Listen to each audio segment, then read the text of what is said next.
every generation have got an assignment to do.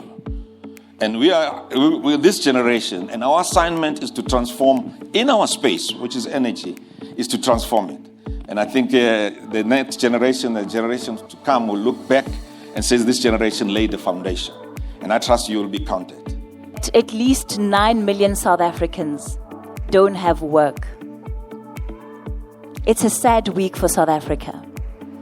And among that figure, we were also told that the majority of those people are women. And they are black women. So that means that it's a good time to gather as women to find ways that we create opportunities in multiple sectors. Because what's clear is that if we don't start taking matters into our own hands, there will be no solutions that come for us. We have to be the ones that develop those solutions. If you look at the corporate world, for example, men walk into a room knowing nothing. And they just get on with it and speak like experts.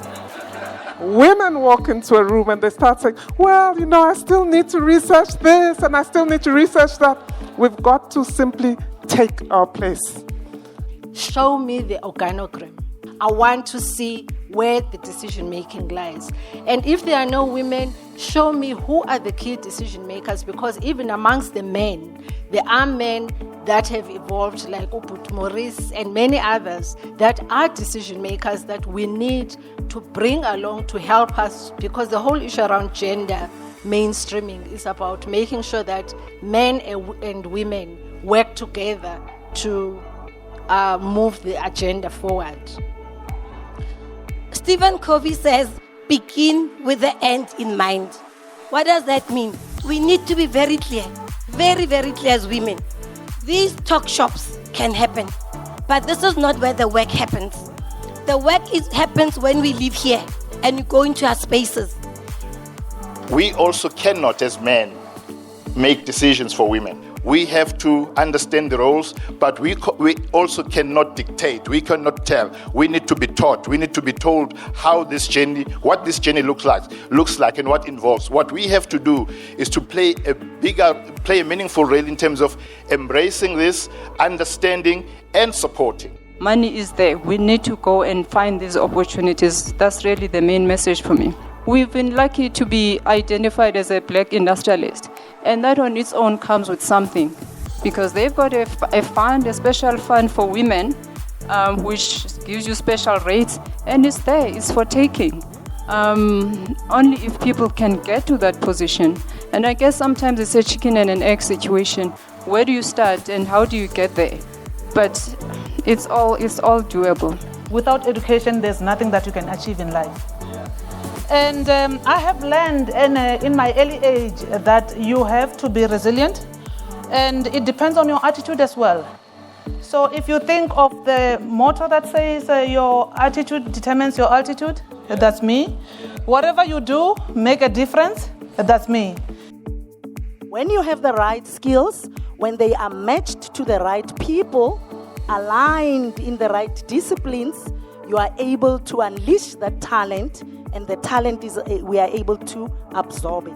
Hence, we can boast 100% absorption rate. This seminar actually considers all areas, both socio-economic aspects that are quite crucial in women development, and it also brings to the fore not just challenges but opportunities and as well as solutions that are out there. I remember looking at Nelson Mandela's saying that the strongest weapon you can use to change the world is education. And being a lawyer myself, I used to think that the law was a very powerful tool, but actually it's education that changes lives, hearts and minds. So I think events such as this are really important because of that. Because I've been at a number of energy conferences, whether it be CERA in the US or whether it be the oil and gas conference that takes place annually in Cape Town. And this is the first conference where I felt that it was people from the industry who are really open and connecting with people here in the industry. It's relaxed, it's honest, It's really interesting. It's got a woman's lens on this where they feel they can speak up. I'm really enjoying it. I feel a bit more empowered, especially seeing that the women are in the panel. I do hope that I will continue to engage in such conversations. It's really been an interesting learning experience, and I've appreciated all the women that I've met in this space and heard about the extraordinary things that they're doing in their workspaces and in the entrepreneurship spaces. Do not let tradition bind you. See it as an opportunity to set you free. And trust me, the empowerment is going to be hard.